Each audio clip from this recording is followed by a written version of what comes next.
heard that you, in the start of your career, you were rated as a kind of second-rate Venom clone, and that this Frank Blackfire Gastic came with a new view of thrash, and you changed your lyrical approach. Yeah. This is many years ago then, but what do you think is the most interesting? At first you sang about this horror, occult, Satanism things, but then you went over to politics, society, war. What is the most interesting for you personally to write or sing about? Nowadays when I'm gonna write lyrics, I think life is the biggest inspiration to write lyrics. You know, if you're gonna read newspapers, you're gonna see TV shows, what happened in the world. You know, so much bad things happen in the world, and to be, I know we cannot change anything because we have no any political activities, whatever. But to be a singer in a thrash metal band, you can scream it out what you hate. But in the beginning, I was more in satanic. I was very interested in Aleister Crowley stuff and all that. But in the end, you know, if you're gonna read books from Aleister Crowley and try to write lyrics about it, you know, it gave me nothing, you know. You never came to the end, you never came to the point, and it's a big danger. So it has nothing to do with that Frank Blackfire came to the band, you know.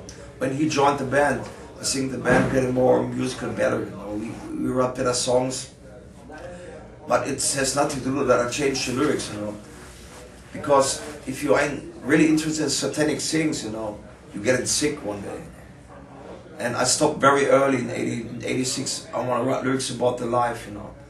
I want to lyrics that move me, that what I'm gonna see in the TV and the bad things in the world, you know, war and all this stuff, you know. You never find any political opinion in the lyrics, you know. Maybe you can read between the lines, you know. We just describe how bad the world is. And that is the biggest inspiration also for the next lyrics, you know. But you haven't only gone through changes in lyrics, but also musically. You have both influences from death and punk, probably in the mid-90s, but you came back to thrash in in Code Red in 1999, 2016, and there's always these fans complaining bands are going far away from their roots, but are you now back to thrash metal for good, or are you just trying we never did thrash metal, we never changed, you know. I think when there was some punk influence into That's Just An Art or me, or Get What You Deserve, whatever, you know. That was in the 90s, was a different time, you know. But we always do music. We go to rehearsal room and start writing a song, you know, doing a jam session, you know. But when Berman and Bobby came to the band, they were really metal fans, you know. They never were interested in punk, you know. I was influenced by punk music from the beginning, you know. I like punk bands, you know, because it's always refreshing, you know. It's refreshing the whole metal scene. We never think about what we're gonna do now. We just go to rehearsal room and write songs, you know. You have many changes within the band members. There's only almost every time you make a new record, there's someone going out. How do you manage to survive as a band? I know. But I think the current lineup, you know, we have been together for about 12 years, you know. It's the strongest lineup ever. But when I changed the musician for a guitarist, whatever, you know, I don't know why, because we had so much problems in the band, you know. And Chris Richard, again, when I kicked him out of the band, he started his alcoholic career, you know, so I kicked him out of the band, you know, because he cancelled shows, he cancelled studio jobs, he never go to rehearsal room, you know. And so as a band, we have to look forward, you know. And it was very sad when you kick somebody out of the band, you know. But it's the best for the whole project, you know, to me. And nowadays, the band, we can talk about everything.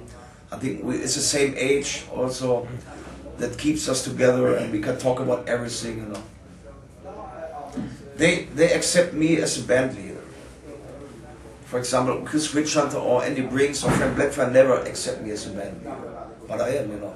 And the guys, Bobby and Betterman, they accept, it's your band, your project, you're the form of the band, we're gonna help you, we're gonna bring the whole project to the front, you know.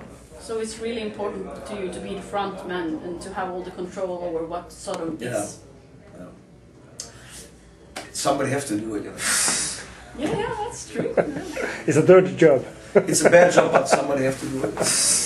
I agree with you, but you also have this side project like Tom Angelripper, where you cover old drinking songs and Christmas carols. And is this a kind of runaway from Sodom, or?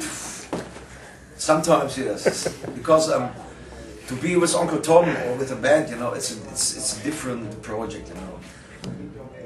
When we are on the road with Uncle Tom or having shows, it's so funny, you know. I can do what I want, you know. We can drink beer, and Uncle Tom is the only band worldwide to get the people allowed to come up on stage, you know, drinking beer. It's not a runaway from Sodom. You know, Sodom is my main project, you know. But sometimes I want to do something different, and that's Uncle Tom. And if you ever see this band live, you know what I mean. Yeah, I have. Maybe one day Uncle Tom is getting so successful I can quit the job with Sodom. Maybe. I never. You won't ever quit with Sodom. Never. I don't know. It's funny to do, but I love Sodom is my life, you know. And Uncle Tom is something what I do. It's my side project. Just people like it, you know. And if you ever go to Wacken, you know, to see the band on the stage, it's crazy, you know. You're always there. You're always there? Yeah. Oh, okay, you know what I'm talking about. Yeah, I know Uncle Tom. I've seen you there. But I heard that you started the band Sodom to get out of your job as a coal miner. Is that true? Did you ever imagine that Sodom would get this big when you stood there and worked in a coal mine and you just thought, okay, I'm starting with this band just to have something else to do? Yeah, it was a hard decision, you know, to stop working in the coal mine. The job in the coal was very hard, you know. And in '89, Agent Orange came out, get really successful, and the chief of the coal mine said, you have to do the decision. You do music or you do your job on a coal mine, you know. And so I took the decision to make music, you know. You cannot do both, you know. I need weeks time, vacation for touring, for studio jobs, whatever, you know. You cannot go working in a coal mine and doing music. And in '89 I took the decision to quit the job in the coal mine, you know. And it was the best decision. I get some money from a record company every month, so I could live from the music, and that was a dream come true, you know. If you make music and you get so much money that you can live, yet you can survive the scene, you know. And also the job in the coal mine was very bad, you know. I was not so sad to stop there. When the